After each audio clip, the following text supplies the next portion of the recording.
Hello, everyone. We are back with Sherri Rabinovitch, the people guru. So we were just on Instagram Live, and the information was too good not to share with a broader audience. We are talking all things employer rights and obligation, employee rights, applicable benefits to contractors, entrepreneurs, freelancers, anything in between. We had questions submitted in advance, which we answered live on Instagram. Unfortunately, as this is a recording, we won't be able to take any information or questions during this time, but Sherri has a hotline that is available to you, which we'll mention at the end as well. So we're basically going to rapid fire, go through the questions that were asked, and unfortunately, you won't get some of the good story and juicy nuggets that were delivered in Instagram, but we are surely going to pack this with value nonetheless. So before we get started, Sherri, can you let us know a little bit about you, the people guru? Certainly. Sorry, I hear a lot of ruckus above my home office, so I do apologize. It's scaring me a little bit. Yes, so I am, as you mentioned, I am the people guru. I provide HR solutions to medium and small businesses as well as employees. I do have a hotline, the HR hotline, so people can book through Calendly, free 15-minute bookings right now. So we get through it super lightning fast to maximize the time, everybody's time. And so I am available right now, COVID related, but post-COVID, I am always available to answer people's questions, and we can talk about how I can help support your business or you as an employee in better times. Wonderful. Thank you. I really appreciate you being here and for doing this for a second time within this hour. Super appreciated. But the information was so good. It's so necessary. I know a lot of people in my network have these questions. We have consolidated some of them because there was some overlap. So we're going to be going through them relatively quickly, but do know, as Sherri mentioned, that she remains available to you. And I have to say, I know people who have worked with Sherri one-on-one, who sing her praises, who have nothing but good things to say in her professionalism, in her knowledge, in her expertise, and her ability to really understand people. She's super compassionate. She knows HR, and she will help bring your business to the next level during times of crisis or not. So without further ado, first question, who is applicable for EI and what are the benefits? So anyone working 700 hours or more over the last 12 months is applicable, can apply for EI, and the benefits are that you get 55% of your income with a maximum insurable earning. Now, again, I don't know what that maximum insurable earning, I don't know if it's 67 or 72K per year, which, believe it or not, is almost double what the average household earns. So there's that. Subject for another time. So yes, that's what you're entitled to. Okay. Yep. And next question here, do we get any financial help as freelancers or entrepreneurs offering services? And if so, how much and where do we apply? It's $2,000 a month for 4 months. It will be available. They're aiming for April 6th. It's the Canada Emergency Relief benefit. It's called CERB. We love acronyms, CERB, CERB. And it will be, that's the projected date, April 6th, which would, I believe, be next Monday. But again, it's going to be its own portal. It's not part of EI, so it's its own portal. But I think we need to be patient. That's the projected date. But as we know, things can be delayed because I don't think they can forecast how desperate and how needed this is. So patience. Patience, yeah, it's tough to ask of people right now, and it's particularly difficult when we are looking to the government for answers. But as we mentioned on Instagram, they're doing this for the first time as well. So none of us were particularly equipped. We're doing what we can with what we have. Yep. So patience definitely necessary. Yes. And sorry, there was a part of that I did not respond to, Samantha, and that's anybody who's not part of EI is part of CERB. Anybody. Okay, so anyone who has worked less than the 700 hours. Yes, so if you are not getting EI benefits, you do not qualify for EI benefits, you automatically fall in the bucket of CERB. Even if you weren't working? So no, if you're a stay-at-home parent, you are not applicable. Got it. You have, if you are a freelancer, if you've worked, even 15 hours, because that's the best you could do, right? Then you're entitled. If you have to stay home with your sick family member, be the one to take care of them because they have COVID, or because the schools are closed and you're a parent and you're staying home with them, all of those categories fall into CERB. Got it. And this didn't come up in the Instagram live, but just out of my own curiosity, do you have to be, if you're claiming as an entrepreneur freelancer, do you have to be a registered business? I don't believe that is the case. I don't think you need a business GST or QST, because anybody who earns less than $30,000 doesn't require a GST and QST number. Right. Good point. Okay, and we are speaking for Quebec, so some of these questions will apply Canada-wide, but this one in particular is for residents of Quebec. CERB is Canadian. Canadian, but the GST, QST... Oh, yes, sorry. Then it would be HST. Got it. Yeah, GST, HST. So this next question we've seen surface in kind of a variety of different forms, but ultimately asking the same thing. And there's a ton of misinformation here that I'm really happy you're on to help disprove and really get us on the right track, because there's just so much circulating, it's hard to keep track. So this question is from a mom saying, if I am home taking care of my kid with the daycares closed, would working a few hours a week remotely remove my eligibility to apply to the CERB as his full-time caregiver? I don't have the number of hours to qualify for traditional EI, and I'll only be able to get 10 to 25% of my usual hours. Should I stop what I'm doing and work no hours at all? Because I'm being asked to support some of my former students, but I don't want to jeopardize my application on April 1st. Right.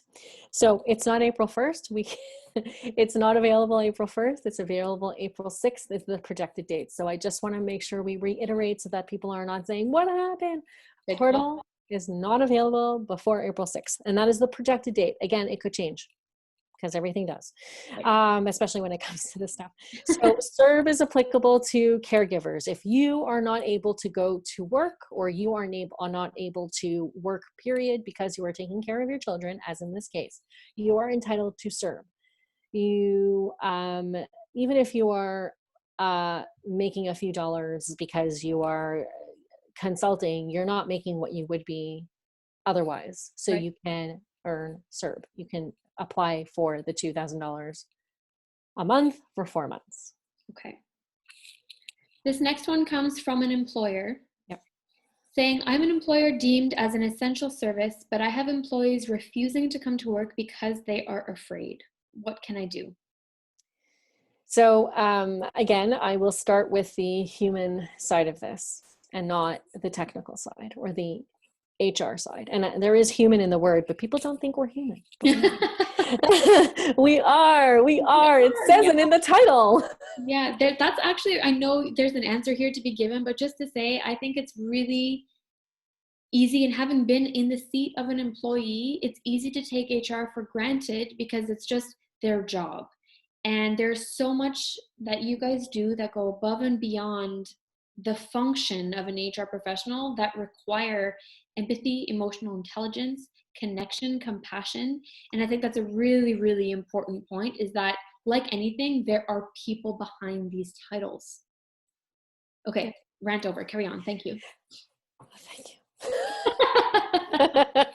Yes, we are doing the best we can. And again, I get it. You have a bad experience with an HR professional and it clouds your judgment going forward, but I'm here to be different. That's why I started my business. But anyway, so first and foremost, you have to ensure that your workplace, if you are an essential service, is free of any danger to your employee. Health and safety is paramount. There are health and safety requirements by Canada. For every province has its own. Ontario, BC, the territories, and Quebec. If you are a Quebec-based, if this came from a Quebec-based employer in an essential service, you have guidelines from CNESST under the health and safety tab that you must follow. It's a non-negotiable. This is not, well, they're going to be working, the 2 meters or the 6 feet away from each other. That's not enough. You need to highlight, if this person has anxiety or has fear, it's legitimate fear. You can't dismiss that fear. Give them the tools, write it out, make it very clear so that they understand that steps being taken ad nauseum. So it doesn't matter how detailed that you think, maybe you think you're over detailed. You've already communicated this. I'm going to use that word again.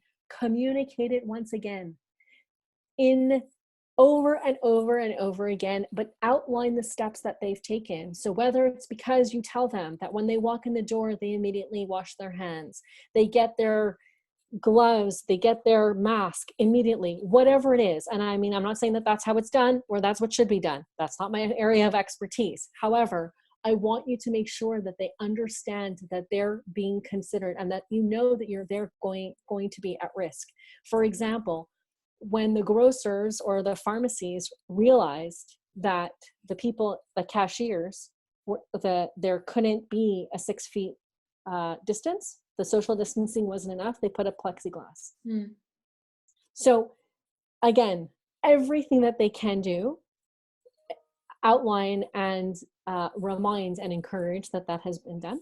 Yeah, I will also add, if you don't mind, that communication is a two-way street, and it's not enough to just megaphone the information out, but you've got to leave room for questions to come in, for feedback to come in, and empower people to voice their concerns, because in order to feel heard, there needs to be a channel or a vehicle to deliver those concerns. And so it's not just enough to reiterate, which I think is already a great step up if you're just communicating and reiterating, but also being equipped to receive information as well.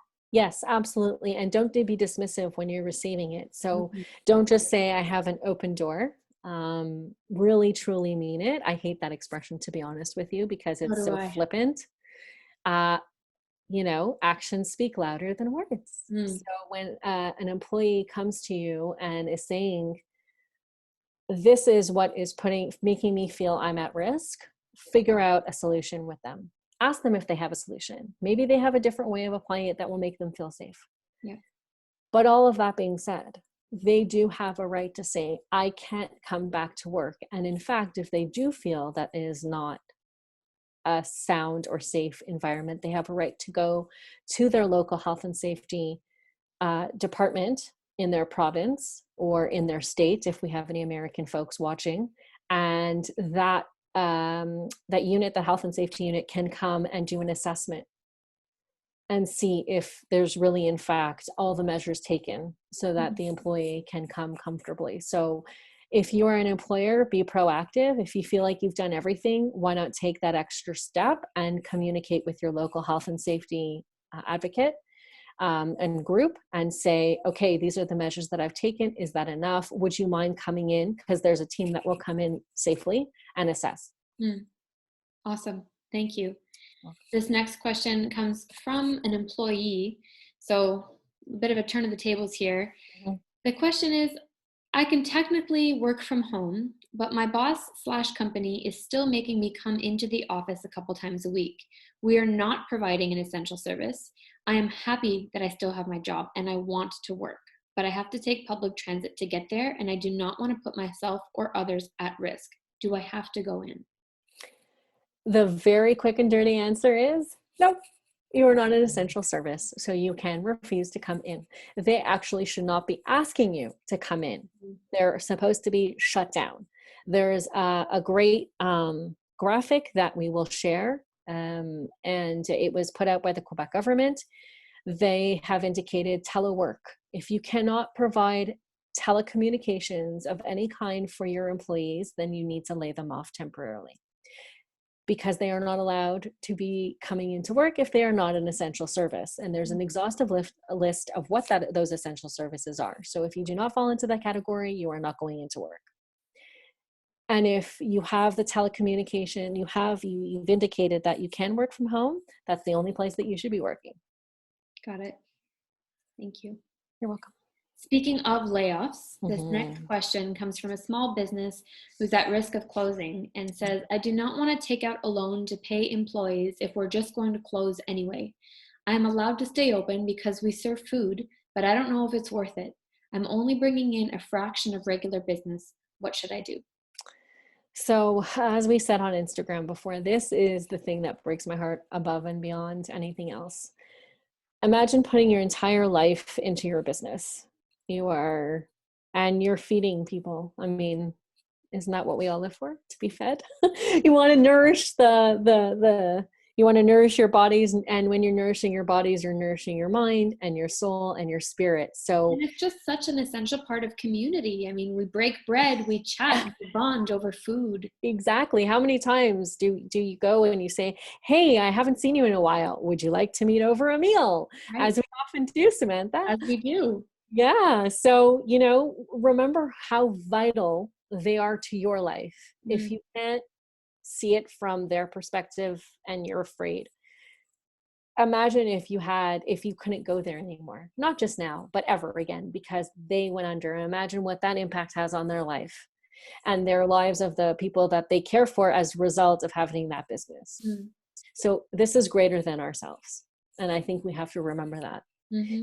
With that being said, I am not an accountant or a business advisor, but I would highly recommend looking at your profit and loss. Your P&L will tell you what you've been making. And if it's not sustainable, temporarily close your doors. Hopefully it's temporary. And then file for the necessary things that you need to do in order to survive. But I really think, go to the experts in this area. But if there's any message to take out of that question, it's for the greater population. And that's just remember about your small businesses, because when you order, a meal and you do it curbside or you get it delivered, everybody stays safe. Mm. I've done it twice now for local places. Actually, I'm lying. I did it 3 times. One phenomenal Italian bakery had to get rid of all their stuff or else it was going to perish. So we bought a lot of biscottis.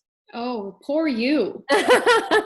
We did deliveries to my parents and my mother-in-law. They're being 75 and over. They can't go anywhere. So, and they shouldn't be, even though they try to. Yeah. So let's, if you feel like, well, I don't want all of this, or it's too much or whatever, offer a neighbor, offer a senior in your life, put it on their doorstep. Don't put anybody at risk. A kind gesture goes a long way. Mhm. We really can't forget that. We are now universally connected. If you never thought so before, the world, the globe, not because of social media anymore, and sadly because of a pandemic, but we have never been so connected. We all have one common thing, and that's survival and compassion. Yeah. So, extend it, please. Beautifully said. It's a total sidetrack, but just real quick, I went for a really long walk over the weekend, and it was actually so beautiful to see how many rainbows, and whether it was in the driveway or in the windows, but rainbows that kids had drawn, put for each other, just to raise each other's spirits. And we do have to show compassion. We do have to be there for each other right now. So that's a really good point. I think we're all feeling it, and now we can't just feel it, we have to act on it to the best of our ability. And whether that's supporting a local business or just reaching out.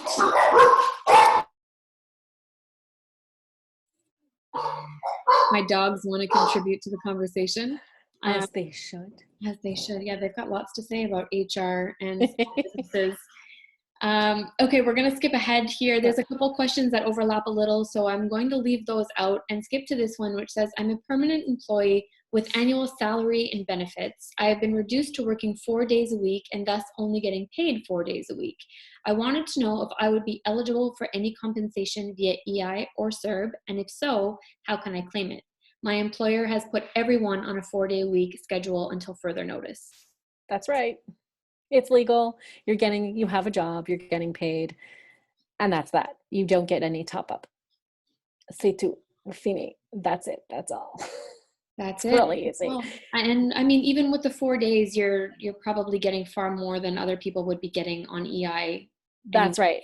That's right. That's not 55% of your salary, right? Mm-hmm. So if there's no reason that this is not to top people up to 100% salary. This is to give them enough to survive. To keep people afloat. Yeah. Yep. Okay. Thank you. This next one is about the Canada Child Assistance Benefit Mhm. and asks if the increase of $300 will occur in May, and if so, what will be the frequency? So it'll be a one-time addition the next time that you are getting your child assistant benefit. So it's just one time. I have a feeling, however, which I didn't say on Instagram because I don't want people to be like, oh, I just heard Sherri and she said, no, no, no. However, I have a feeling that from when Prime Minister Trudeau introduced this, he did say there was a possibility, seeing if that could help longer term, certainly if people are going to be out of work for a longer period of time. Mm. This doesn't take effect again until July. Like, people get it's quarterly. So the next one, we just got one and we'll get another one in July. So it'll be whenever they roll it out. Now, I've heard May, but I've also heard that they're going to wait till you get your payment in July. So I'm not sure. That's still unclear. I guarantee that it will come up again from our finance minister. But Trudeau said it was a one-time $300, and it's just to kind of get you through. I mean, I guess now that we're not in school, our kids are not, growing out of their uniforms. They're growing out of their other clothes. So there's that. But yeah. That. Okay, that's helpful to know. Thank you. If you've been asked to apply for EI and have been given an ROE because you're on mandatory quarantine for 2 weeks and you don't have paid sick days, is it on the employee to determine the next steps? So we go back to the communication. Now, I did get a little more detail earlier. So this person has traveled, so they're on mandatory self-isolation for 14 days. I will go back to our communication conversation, communicate with your employer, let them know when your 14 days are up that you have not been symptomatic. And please be honest. I keep saying that, and I don't want to seem like one of those people that assumes people aren't being dishonest, but we know from what the data has shown us that a lot of people who have traveled, yes, they've said they've traveled, but then they become symptomatic and they haven't shared that. Yeah. So they're going out and they're going shopping, even though they're supposed to be in safe isolation, or their 15 days are up, or their 14 days are up, and they're still experiencing some symptoms, because it can be towards the tail end of your 14 days, whatever the case may be. So if you are healthy, if you are not symptomatic, you are not cold, you do not have a fever, you do not have an ache, whatever the symptoms are, and again, there's an exhaustive list, reach out to your employer and say, okay, I'm healthy, it's day 15, what's next? Yeah. If they tell you everybody's been on layoff or you're being laid off, go with those steps. But again, it's a dialogue, right? Yeah. I think sometimes when people, kind of wait for their employer to ring the bell and say, hey, come on back, we're all busy. We're all just trying to get through it. And likely they've got a lot of other things than thinking, Miss Joe is now ready to get back. So Right. They're not there just waiting for the time to pass. That's it. So speaking of business leaders and HR professionals in particular being just up to the eyeballs swamped right now, we have a question that was submitted by an HR professional who said that they're responsible for company layoffs. They also said, it's been really difficult for me to lay off almost half of the company, knowing there isn't much work for them right now, and I don't feel well supported by my leadership team. Are there resources you could recommend to get some help in coping during these times? Sure. So we go back to seeing the praises of HR, and it is really hard. I have had to do a few mental health checks myself. I was quite exhausted last week. And so I reached out to the people that I know will keep me laughing and, real. And my HR network, I have a lot of folks within HR who get it and who are as progressive and compassionate as I am. So those are the people that I look to from a professional standpoint.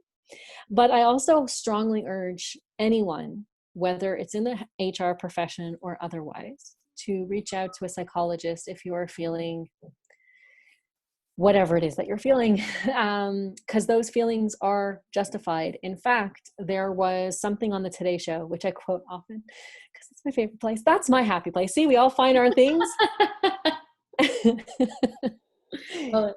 That as doom and gloom, and it's awful in the US, but they interject, the morning boost from Hoda Kotb, and I love her.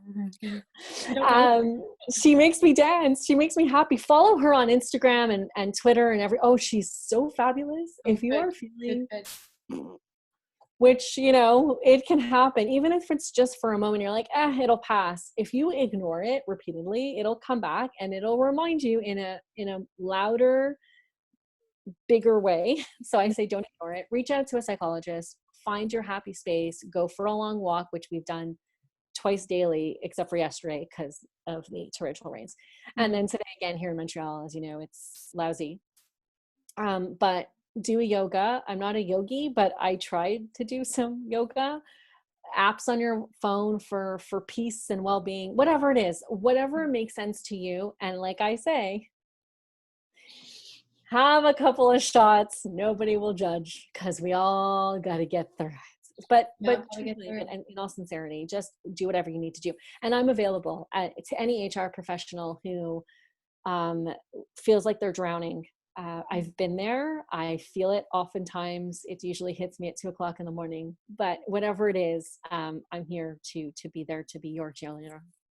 Thank you so much, Sherri. There's Facebook's groups, there's LinkedIn groups, there's Influence HR you could join, but Sherri is a phone call away. If you want a real person available at the other end of the line, HR hotline is there for you as an HR professional seeking support, as an employer seeking information, as an employee who may be feeling that they can't speak to their HR team, as an entrepreneur freelancer who doesn't know where the heck they stand right now. So how can people call you, submit their questions? What's the best way to do so? So the best way to do it is info@thepeopleguru.ca. I will do my best within 24 hours to get back to your messages. I know people have been sending me through Facebook Messenger, and I'm sorry, I can't. It's too much, and I'm sure I have lost count of who I've answered and who I haven't, so I do profusely apologize, but I have to be mindful of my time and my mental health. I have to, and I have children at home and I have a husband at home. It was my wedding anniversary yesterday. Oh, happy anniversary. Oh, thanks. Not to sound like woe is me and please don't bug me after saying I'm here. It's kind of like the open door policy. It's open this much and for 5 minutes a day. No. But it's legit. I have an HR hotline. You can book my time through Calendly. You can go to my website actually, and it says book now. Click book now. It'll take you straight away to Calendly. You could book your 15 minutes. If you don't find a slot, you can reach out to me and say, hey, I've tried it this way. I can't, there's no time. Can you open up some more time? I will do my best. I just ask that we keep it during the work day. I know as entrepreneurs, we work around the clock. We don't really have traditional hours, but again, I'm trying to be as respectful to my children and what they need as I am to what everybody else needs. So I have to give them equal love. Yeah. And I think it's a really good message for all of us to really prioritize what fills our cup, because we are going to give until it is completely depleted, especially during this time. We want to help others. The good ones do anyway. And it'll be really easy for our cups to run dry if we're not careful. Yes. And join Good News Now on Facebook. Oh, thanks. Yeah, that's our good news outlet. Gotta find a better ring to that. But we share good news all day, every day. So if you're tired of the dreary, negative stuff, hop into that Facebook group. I've also got an upcoming virtual workshop on April 1st. It's leading through change. So whether you're in HR, whether you're in a management, middle level, senior level, if you're looking for some help in navigating the changes that your businesses are going through, there is a wait list, but do get to me. It's going to be delivered through Influence HR, and it's going to be packed with value. Sherri, so much love for you. Thank you for being with me, for doing this for a second time today, and for sharing your wisdom and knowledge, because Lord knows we need it. Well, thank you. I don't know about wisdom and knowledge, but I love you. You know that. You ask, whatever you ask for, I do what I can. Oh gosh, you're one of my favorite people, as you know. Thank you. You're welcome. Thank you. And I really hope that people find this useful and don't see it as a opportunity. Like, I don't want to seem as an opportunist in any way, shape, or form. Like, hey, I got a business, by the way. You know what? This is going to be a whole other conversation, because I've got my own thoughts on this. Personally, this has been a space you've been in for years. You're not coming out of the woodwork saying, oh, by the way, and hire me. You're saying, this is my area of expertise. I know the struggles that you're going through, and I have the scars, the knowledge, the wisdom, and the experience to really add value to your company right now. So I understand the need to be sensitive during these times, and I appreciate that. But I also think that it would be doing your audience an entire disservice, a complete disservice, if you didn't put your hand up and offer your services right now, because you can genuinely be the difference that will make or break their company. It will keep them afloat or not. So thank you. Thank you. Thanks, Sam. I'm trying. That's why when you book with Calendly, you get free 15 minutes. And if you need to go over, I mean, if there's time allotted in my calendar, you get it. You can book multiple sessions. I'm not a therapist, but I have to say I've done a lot of therapy over the last 3 weeks. Lots and lots and lots of therapy. Because at the end of the day, what I hope more than anything else is that, again, we express compassion. And I know the bottom line is what everybody is worried about. You're worried about your doors. You're worried about your employees. You're worried about payroll. You're worried about how is this all going to happen? But please remember, we're human beings with feelings, with minds, with hearts. And the number of, in fact, they just released a number yesterday, the Quebec government, about the number of calls to the mental health hotlines. I'm sure they're through the roof. They were up 63%, I think was the number yesterday. Divorces are up. What else? I hear that. Talking about people who are in abusive situations. The calls are up. Like, it is not a good time. And so you put your hand up for help whenever you can with whoever is offering. Yeah, exactly. And that's the thing that breaks my heart. There was something circulating on a lot of people's posts on Facebook about how school was the only place where these children were going where they were safe from an abusive parent. And I'm going to start to cry, because I can't even imagine that you're a child and you feel like, what now? Yeah. What now? Where do I go? Because I can't be at home. I may not survive. Literally, I may not survive this. And in fact, that's the other thing the Quebec government said. Abuse is going to be on the rise of children. So if you have your suspicions, I mean, don't be afraid to reach out. There are hotlines on how to do that safely. So again, it goes back to extending it to your neighbor, to an elderly person, and to children who may be at home and just hoping somebody hears their cries, literally. Yeah. So I don't want to end on that sad note, but I think it's really important to just really have our ears and our hearts more than anything open. Yeah, and be there for each other. Be there for each other. We're in it. We're all in it. Literally, the entire world is in this together, and we don't have to even speak the same language, but we understand it. Yeah, agreed. Thank you, Sherri. Really appreciate you taking the time. Have a wonderful rest of the day, a good week, and enjoy quarantine. Yeah, the quarantine is in my roster of drinks. Speak soon.